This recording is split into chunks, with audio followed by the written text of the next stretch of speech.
샬롬. 아주 작은 습관의 힘 16번째. 태역 군인들과 전직 기업가들은 이와 비슷한 느낌을 받는다고 말한다. 당신의 정체성이 난 위대한 군인이야 같은 한 가지 믿음으로 겹겹이 쌓여 있다면 복무 기간이 끝나고 나서 무슨 일이 벌어지겠는가? 많은 사업가가 자신의 정체성을 나는 CEO야 또는 난 이 회사 설립자야 라고 규정한다. 깨어있는 시간을 모두 사업을 운영하면서 보냈다면 회사를 판 다음에는 어떤 기분을 느끼겠는가? 이런 정체성 상실에서 오는 충격을 줄이려면 자신이 해왔던 특정한 역할이 변화할 때조차 정체성의 중요한 측면들이 유지되도록 자신을 재규정하는 것이다. 나는 운동선수야. 나는 정신적으로 강하고 육체적 도전을 사랑하는 사람이야. 난 대단한 군인이야. 나는 단련되고 믿을만하고 팀에서 대단한 일을 하는 사람이야. 나는 CEO야. 난 기초를 세우고 창조하는 사람이야. 효과적으로 선택했다면 정체성은 꺾이지 않고 구부러진다. 물이 장애물을 돌아 흘러가듯이 정체성은 환경에 대항하지 않고 함께 작용한다. 도덕경에는 이런 생각이 완벽하게 표현되어 있다. 사람은 부드럽게 유연하게 태어난다. 죽으면 뻣뻣하고 딱딱해진다. 조목은 연하고 휘어지게 태어난다. 죽으면 부서지고 말라 비틀어진다. 뻣뻣하고 유연하지 않은 사람은 죽음의 신봉자이리라. 부드럽고 유연한 사람은 삶의 신봉자이리라. 딱딱하고 뻣뻣한 것은 부서진다. 부드럽고 유연한 것이 마침내 승리한다. 습관은 수많은 이득을 가져다 주지만 반대로 우리를 이전의 사고와 행동에 가두기도 한다. 세상이 바뀌고 있을 때조차 말이다. 세상의 모든 것은 영구하지 않다. 삶은 끊임없이 변화하고 그리하여 우리는 주기적으로 과거의 습관과 믿음이 여전히 자신에게 이득을 주고 있는지를 살펴봐야 한다. 자기의식 결여는 독이다. 숙고와 복귀는 해독제다. 습관의 긍정적인 측면은 일부러 생각하지 않고 어떤 일을 할 수 있게 해준다는 것이다. 부정적인 측면은 작은 실수들에 주의를 기울이지 않게 된다는 것이다. 습관 플러스 의도적인 실행은 숙련이다. 숙고와 복귀는 자신의 성과를 의식적으로 생각할 수 있게 해주는 과정이다. 한 가지 정체성을 고수할수록 그것을 넘어 성장하기는 힘들다. 100번만 반복하면 그게 당신의 무기가 된다. 100번만 반복하면 그게 당신의 무기가 된다. 3단 논법 패러독스로 알려진 고대 그리스 우화가 있다. 작은 행동들이 충분한 시간 동안 반복될 때 일어날 수 있는 놀라운 효과에 관한 이야기다. 이 패러독스는 설명해주는 한 가지의 질문은 다음과 같다. 3단 논법은 그리스어에서 온 말로 무더기 또는 쌓아 올린 더미라는 의미다. 동전 한 입이 어떤 사람을 부자로 만들어줄 수 있을까? 만일 당신이 어떤 사람에게 동전 10입을 준다고 해도 당신은 그 사람이 부자라고 말하지는 않을 것이다. 하지만 당신이 한 번 더 준다면 또 한 번 또 한 번 준다면 어떨까? 어느 시점에서 당신은 동전 한 입으로 부자가 될 수 없다면 누구도 부자가 될 수 없다는 걸 받아들여야만 할 것이다. 아주 작은 습관에도 똑같은 질문을 할 수 있다. 사소한 변화 하나가 우리의 삶을 변화시킬 수 있을까? 당신은 그렇다고 말하지는 않을 것이다. 하지만 한 번 더 변화가 일어난다면 또 한 번, 또 한 번 일어난다면 어느 시점에서 우리의 삶이 작은 변화 하나로 바뀌었다는 걸 받아들일 것이다. 습관 변화의 성배는 단 한 번의 1% 변화가 아니라 수천 번의 1% 변화다. 원자와도 같은 작은 습관들이 쌓여 무더기가 되면 전체 시스템을 이루는 각각의 기초 단위들이 된다. 초기의 작은 발전들은 의미 없어 보이곤 한다. 너무나 작은 변화라 시스템의 무게에 쏠려 나가기 때문이다.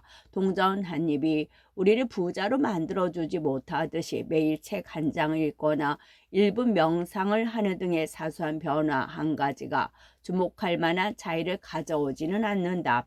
하지만 점차적으로 작은 변화들을 하나씩 차곡차곡 쌓아 올리면 인생의 저울이 움직이기 시작한다.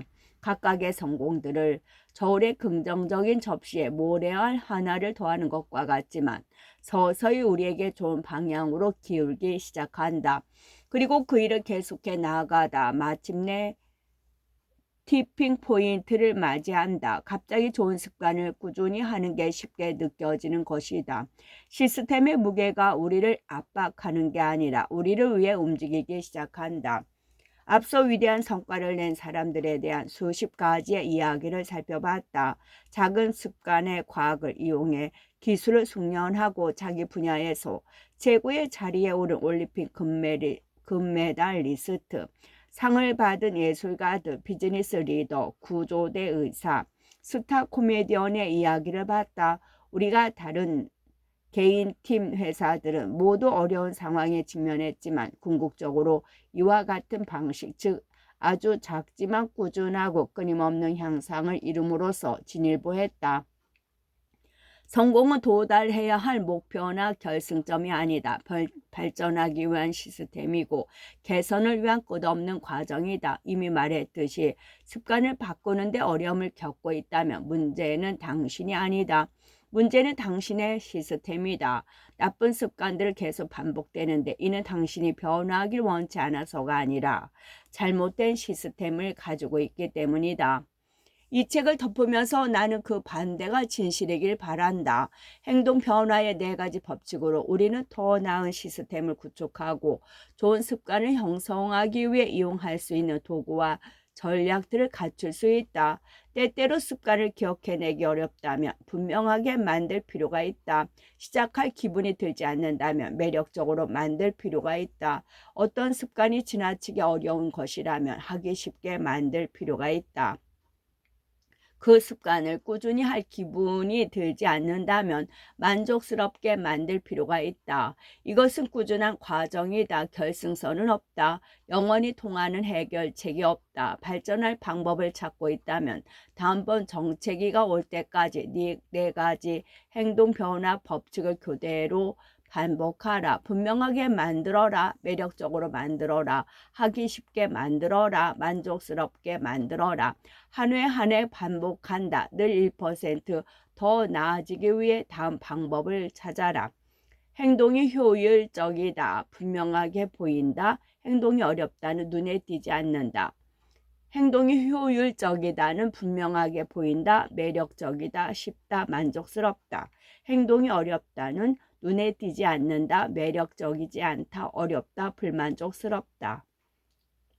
습관을 분명하고 매력적이고 쉽고 만족스럽게 만든다면 좋은 습관으로서 스펙트럼의 왼쪽에 놓일 수 있다. 반대로 나쁜 습관은 눈에 띄지 않고 매력적이지 않고 어렵고 불만족스러운 것으로 오른쪽으로 몰아넣을 수 있다.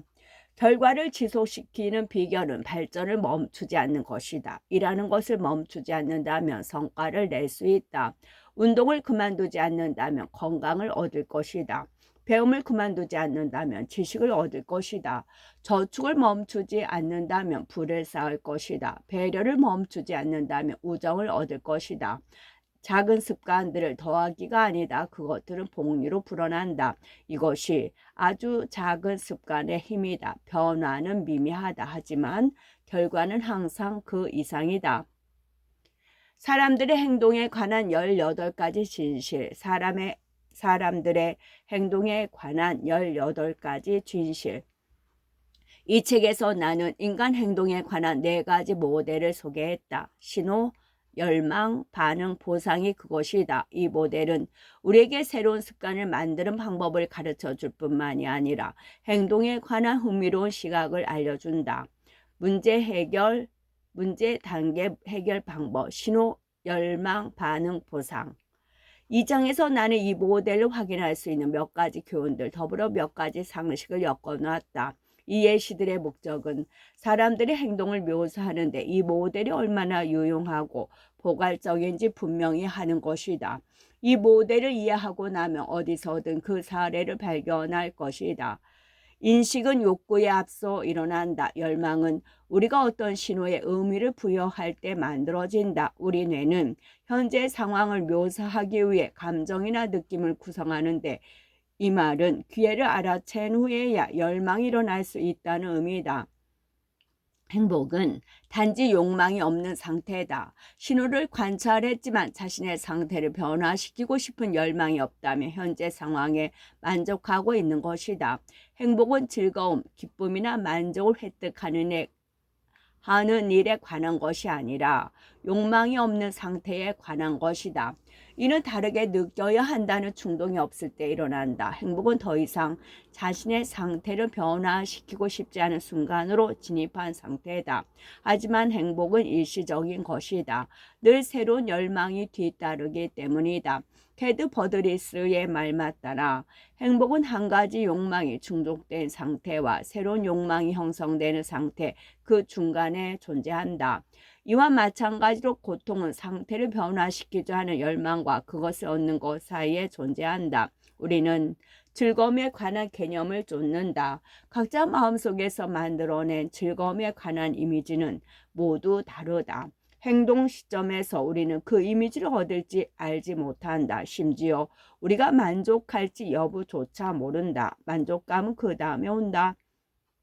오스트리아의 신경과학자 빅터 플랭클이 행복은 추구하는 게 아니라 어떤 결과로 나타나는 것이다. 욕망은 추구할 수 있다. 즐거움은 행동에 따른 것이다. 라고 말한 의미가 이것이다. 관찰한 것들을 문제로 바꾸지 않을 때 평화가 찾아온다. 어떤 행동의 첫 번째 단계는 관찰이다. 우리는 신호, 어떤 정보 조각, 어떤 사건을 발견한다.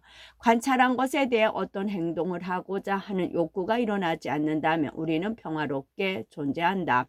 열망은 모든 것을 고치고자 하는 것이다. 관찰을 하고 열망이 일어나지 않는다면 무엇을 고칠 필요가 없음을 인지했다는 말이다.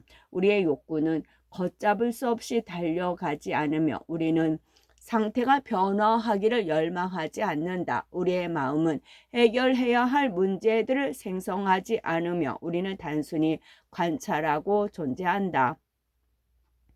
우리는 무엇이든 극복할 수 있다. 그 이유는 차고 넘친다. 독일의 철학자 프리디 리체는 이렇게 말했다.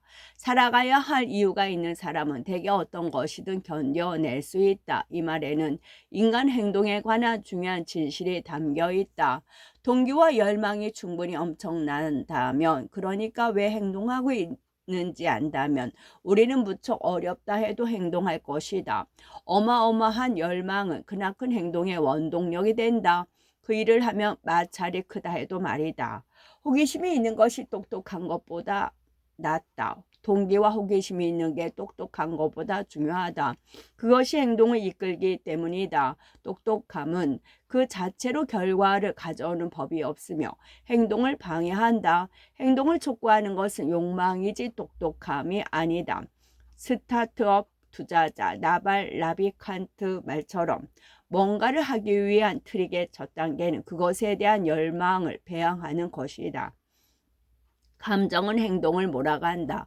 모든 결정은 어떤 수준에서는 감정적인 결정이다. 행동을 하게 된 논리적 이유가 무엇이든 당신은 행동을 강요받는 기분을 느낄 뿐이다. 이는 감정 때문이다. 사실 뇌의 감정 중추가 손상된 사람들은 행동을 할 만한 많은 이유들을 가지고 있을 수 있지만 여전히 자신을 추동하는 감정이 없으면 행동하지 않는다. 이것이 열망이 반응에 앞서는 이유다. 느낌이 먼저고 행동은 그 다음이다. 감정이 생긴 후에만 이성적이고 논리적일 수 있다. 뇌의 주요 기능은 느끼는 것이다. 두 번째 기능은 생각하는 것이다. 우리의 첫 번째 반응은 느낌과 예측을 최적으로 활용하는 것인데 뇌의 무의식적인 부분에서 빠르게 이루어진다. 두 번째로 일어나는 반응은 생각을 하는 부분에 있다. 이는 뇌의 의식적인 부분으로 느리게 이루어진다. 심리학자들은 이를 시스템 1, 느낌과 빠른 판단과 시스템 2, 이성적 분석이라고 말한다. 느낌이 먼저 일어나고 이성이 그 다음에 개입한다. 이 두 가지가 일치하면 엄청나게 잘 작용하지만 그렇지 않으면 비논리적이고 감정적인 생각의 결과로 나타난다. 우리가 하는 반응은 감정을 따르는 경향이 있다. 우리의 생각과 행동은 매력적이라고 여기는 것을 따른다. 반드시 논리적일 필요는 없다. 두 사람이 동일한 사실을 알아차려도 반응은 무척이나 다를 수 있는데 이는 그 사실을 각자의 감정적 필터로 걸러내기 때문이다. 감정에 호소하는 것이 이성에 호소하는 것보다 더 강한 힘을 발휘하는 이유다. 만일 어떤 주제가 누군가의 감정을 움직인다면 그 사람은 데이터에 거의 흥미를 느끼지 못한다. 감정이 현명한 의사결정에 위협이 될 수 있는 이유도 이 때문이다. 바꿔 말하면 우리 대부분은 합리적인 반응이 이익이 된다고 여긴다. 이것이 열망을 충족시킨다고 말이다. 중립적인 감정 상태에서 상황에 접근하는 것이 감정보다는 데이터에 기초한 반응을 하게 해준다고 말이다. 고통은 진보의 동력이다. 보통 고통의 근원은 상태를 변화시키고자 하는 열망이다. 이는 또한 모든 진보의 근원이기도 하다. 자신의 상태를 변화시키려는 열망이 행동하게 만드는 힘이 된다. 개선을 추구하고 새로운 기술을 개발하고 높은 수준에 도달하고자 하는 것. 이것이 인간을 더욱 밀어붙인다. 열망은 우리를 만족스럽게 만들고 우리를 움직인다. 열망이 없다면 우리는 만족스러운 상태로 살아가겠지만 야망은 품지 못한다. 뭔가를 얼마나 간절히 원하는지는 행동으로 나타난다. 뭔가를 계속 말하지만 행동으로 옮기지 않는다면 정말 그것을 원하는 건 아니다. 그러면 자신과 진실한 대화를 나눌 볼 때다. 행동의 바탕에는 자신만이 알고 있는 진실한 동기가 숨어있기 때문이다. 보상은 희생의 반대편에 있다. 반응 에너지 희생은 늘 보상, 자원의 집합에 선행한다. 러너스 하이, 격렬한 운동 후에 느끼는 황홀감은 오지 힘들게 일한 다음에만 온다. 보상은 에너지를 소진한 후에만 온다. 자기 조절은 어렵다. 만족스럽지 않기 때문이다. 보상은 열망을 충족시키는 결과물이다. 이는 자기 조절을 효용없이 만들어버리는데 열망을 억제하면 열망이 해소되지 않기 때문이다. 유혹에 저항하는 것은 열망을 충족시키지 못한다. 그저 열망을 무시할 뿐이다. 지나간 열망을 위한 공간을 만들어낼 뿐이다. 자기 조절은 열망을 충족시키기보다는 열망을 그냥 방출해 버리게 한다. 우리의 기대가 만족감을 결정한다. 열망과 보상 사이의 간극은 우리가 행동을 취한 후 얼마나 만족감을 느끼느냐를 결정한다. 기대와 결과 사이의 불일치가 긍정적이라면, 놀랍고 기쁘다면 장차 그 행동을 반복할 것이다. 그 불일치가 부정적이라면, 실망과 좌절이라면 그렇게 하지 않는다. 예를 들어 $10를 벌 것을 기대했는데 $100를 벌었다면 무척 기분이 좋을 것이다. 하지만 $100를 벌 것을 기대했는데 $10를 벌었다면 실망할 것이다. 기대는 만족감을 변화시킨다. 기대가 높았지만 경험 수준이 평균적이라면 실망할 것이다. 기대가 낮았지만 경험 수준이 평균적이라면 기쁠 것이다. 좋아하는 것과 원하는 것이 대략 비슷할 때 우리는 만족감을 느낀다. 만족감은 좋아하는 거, 원하는 거. 세네카의 유명한 격언에 이와 관련된 지혜가 나타나 있다. 가난은 가진 것이 너무 적다는 말이 아니다. 원하는 것이 훨씬 많다는 말이다. 원하는 것이 좋아하는 것을 넘어선다면 늘 불만스럽고 해결책보다 문제가 더 무게를 둘 것이다. 행복은 상대적이다. 처음 내 글을 대중들과 공유했을 때 나는 3개월 만에 1000명의 구독자를 얻었다. 나는 부모님과 친구들에게 알렸고 모두 축하해 주었다. 나는 흥분했고 글을 쓸 동기가 솟아났다. 몇 년 후 나는 천명이 매일 내 글을 구독하고 있음을 깨달았다. 하지만 아무에게도 말할 생각을 하지 않았다. 그 상황을 일상으로 느끼게 된 것이다. 그전보다 결과를 90배 이상 빨리 얻어내고 있었지만 나는 조금 기쁠 뿐이었다. 얼마 지나지 않아 나는 몇 년 전만 해도 몽상같이 느껴졌던 일들이 일어나고 있는데 축하할 생각을 하지 않는다는 게 얼마나 어처구니 없는지 깨달았다. 실패의 고통은 기대치와 관계가 있다. 열망이 크면 결과가 좋지 않을 때 상처를 입는다. 원하는 것을 얻지 못하면 처음에 생각지 않았던 것을 얻지 못했을 때보다 훨씬 더 상처가 된다. 이 때문에 사람들이 이렇게 말하는 것이다. 큰 기대는 하지 않아. 느낌은 행동 전후에 온다. 행동하기 전에 우리는 행동을 해야겠다는 동기가 일어나는 느낌을 경험한다. 바로 열망이다. 행동을 한 후에는 장차 그 행동을 다시 할 것인지 알려주는 느낌을 받는다. 바로 보상이다. 신호, 열망, 반응, 보상. 얼마나 느낌을 받느냐가 어떻게 행동하느냐에 영향을 미친다. 어떻게 행동하느냐가 얼마나 느낌을 받느냐에 영향을 미친다. 욕구가 시작된다. 기쁨이 유지된다. 원하는 것과 좋아하는 것은 행동의 두 가지 원동력이다. 욕구가 일어나지 않는다면 그것을 할 이유가 없다. 욕구와 열망은 행동을 시작하게 해준다. 하지만 즐겁지 않다면 그 행동을 반복할 이유가 없다.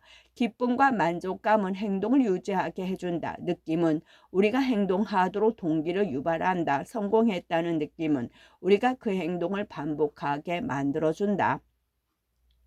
희망은 경험으로 줄어들고 그 자리는 수용으로 대체된다. 먼저 기회가 생겨나고 무엇을 할 수 있을지에 대한 희망이 생긴다.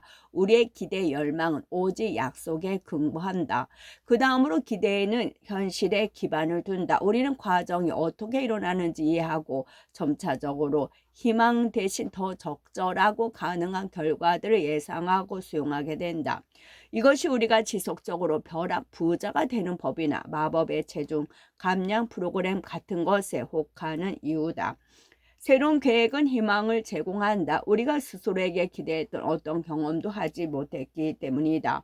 새로운 전략들은 과거의 전략보다 더 호소력이 짙다. 이는 새로운 전략이 무한하게 희망을 가지고 있기 때문이다. 아리스토텔레스는 청춘은 쉽게 기만에 빠진다. 희망을 빨리 품기 때문이다 라고 말했다. 기대의 뿌리를 내리는 경험은 없다. 뭔가를 시작할 때 희망은 우리가 가진 모든 것이다. 이 책을 즐겁게 읽었다면 시간을 내어 이 책을 읽은 당신에게 감사하다는 말을 전한다. 당신과 함께 내 작업을 나눌 수 있어 무척이나 기쁘다. 아주 작은 습관의 힘을 즐겁게 읽었다면 나는 다른 글들도 아마 좋아할 것이다.